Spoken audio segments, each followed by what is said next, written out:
Actor Liev Schreiber had a hit TV series with the show Ray Donovan, the story of a fixer who made the problems of his wealthy clients disappear. Now, as he tells Robert Costa, he's tackling the real-life problems of Ukraine's most vulnerable. Liev Schreiber has walked many a red carpet, but walking one recently in Washington, D.C., and working the room as an advocate for Ukraine, our idea is felt different. Ironically, I'm not really good in front of the cameras without a script, but I'm very grateful that my celebrity has afforded me an opportunity to give something back. Giving back for the 55-year-old actor, known for playing Hollywood fixer Ray Donovan on our sister network Showtime, began a year ago with Russia's invasion of Ukraine. I think like a lot of Americans, I was on my couch watching the war unfold on television.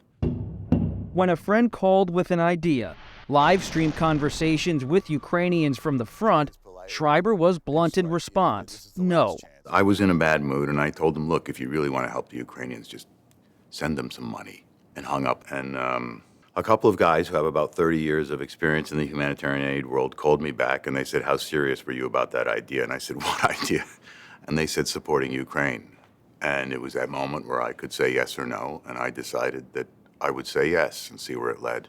Schreiber's decision to do something and not just speak out led him to co-found Blue Check Ukraine, which vets and raises funds for NGOs, non-governmental organizations, on the ground. What was important to us was to make Americans feel safe, to find a way that their dollars could go directly to NGOs on the ground who are doing the work to provide humanitarian aid. We're crossing the border of Poland and Ukraine.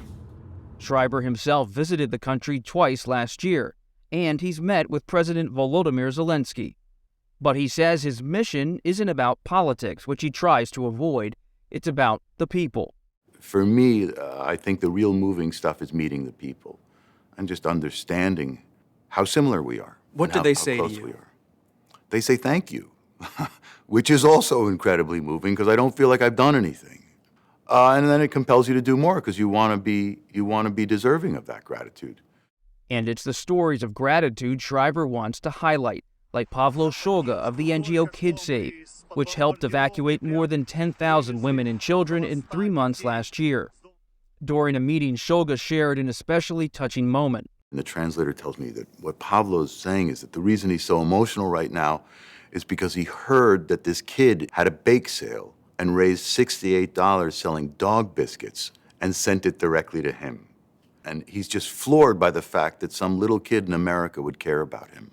What's it like to witness courage? Yolanta, nice to meet you. I went to meet an extraordinary woman named Yolanta Prashalik, who runs the Lviv Philharmonic.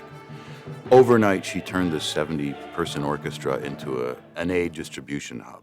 And I asked Yolanta, what would you say to people who are considering supporting Ukraine? Що вони просто віддавали і дарували любов. It wasn't a strategic remark, because I could tell that she had an experience of what was important. And for many Americans, it can seem like it's all over there, and it's a policy debate. But you keep coming back to the humanity of the people there. It is important that we think about this as a humanitarian crisis, that we're trying to stop a genocide. Schreiber's passion stems partially from his own family's history. His grandfather emigrated from Ukraine. Schreiber also wrote and directed Everything is Illuminated, where the central character visits the country in search of his ancestral ties. For nearly 3 decades, at least, you keep going back to the past, wondering about Ukraine, your roots. What drives that? Yeah, I think it has more to do with my sense of what it is to be American than what it is to be Ukrainian. Our democracy, our system of governance is one that I'm hugely proud of. And that's why I think it's so important that we continue to support, to be aware of what's happening in the Ukraine. A year in, you're as involved as anyone in activism and awareness in this issue. Are Americans aware enough of what's happening? I hope so. I think every little bit helps. I think, if you stop to think about you're not having any impact, what's the point? Are you hopeful? I am very hopeful. In fact, I'm convinced they're going to win. What gives you that conviction? Truth. That's the truth is on their side.